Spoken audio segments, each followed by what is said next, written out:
Now, here is just a kind of supercut that was compiled by the site, the media watchdog site Newsbusters, that just has some completely unhinged comments from the liberal cable outlets, journalists, activists, politicians, in a level of kind of desperation that is difficult to imagine. Remember, these people have spent weeks now ingesting very scary polls showing Trump in the lead. And their only hope is either that Trump gets convicted and imprisoned before the election, and that's why they're so upset that the Supreme Court has decided to undertake the question of whether Trump has immunity because it may delay the trial and not allow them to have the trial before the election. They don't even make any bones about the fact that this is a legal issue. They want this trial before the election, and that's why they're extra horrified about the mess that the prosecutor in Atlanta, Fani Willis, has made of that case, because arguably that was their strongest case. That the things he did in Georgia were improper. They're going to get an Atlanta jury for it.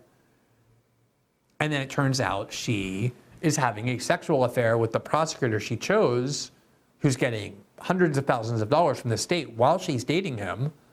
That's redounding to her benefit. I mean, the credibility of that case is destroyed, whether she's disqualified or not. And it's all on hold as well. So all of their tactics are running out. You have leftist and Muslim voters insisting they will not vote for for Biden under any circumstances because of their anger over his support for Israel and the war in Gaza. And they were hoping the courts would save them. And here's what they were doing and saying today when they're realizing that, at least on this case, they won't.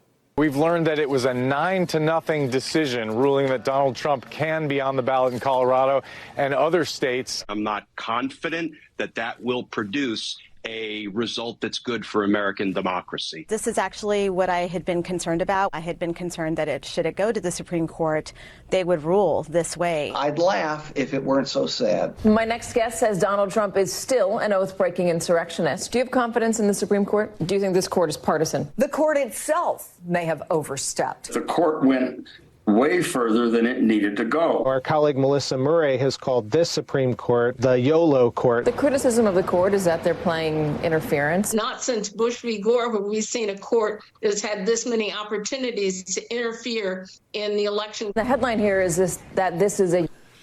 Not since Bush versus Gore have we seen a court with the opportunities to interfere in the election. They're angry because the courts have not interfered in the election. They're the ones who want the court to interfere in the election. They're the ones who want the court to ban Trump from the ballot.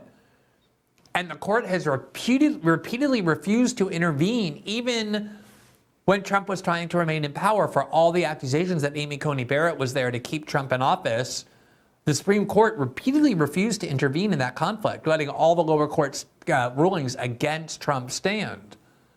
And now they're refusing to intervene in the election by banning Trump from the ballot. And they're casting this as the Supreme Court interfering in the election. Unanimous ruling, but if you scratch the surface just a little... This is a 5-4 ruling on part of it. This is actually a 5-4 decision. It's 5-4. Trump will take this, spin it, spread the misinformation, disinformation on it. So it's a win for them. He's on the ballot and voters will vote, and he looks like he's headed to become the Republican nominee for president. You can't save a people from themselves. If they're determined to reelect him after he organized that insurrection, then there's nothing to stop the people from doing that. At the end of the day, that's all they're left with. All they're left with is, look, we spent 8 years calling Trump every name in the book. A fascist, a racist, a right nationalist, a dictator. And we're now doing everything we can to prevent Americans from voting for him, but it seems like we're losing.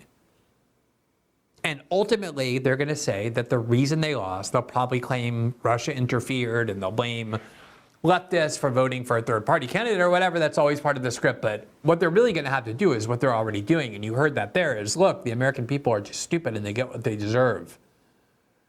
We've told them who Trump is, and they don't believe it. Because they're too dumb, they're too malicious, they don't trust us. And all they're left with doing is heaping blame on American citizens for coming to the conclusion that these people are scumbags, that these institutions of media are radically corrupted, that not only don't they deserve trust or faith, they deserve contempt and scorn. And these people know this, and they're watching their impotence. And so all they're left to do is lash out at the American citizen for refusing to follow the lead of their superiors, these people.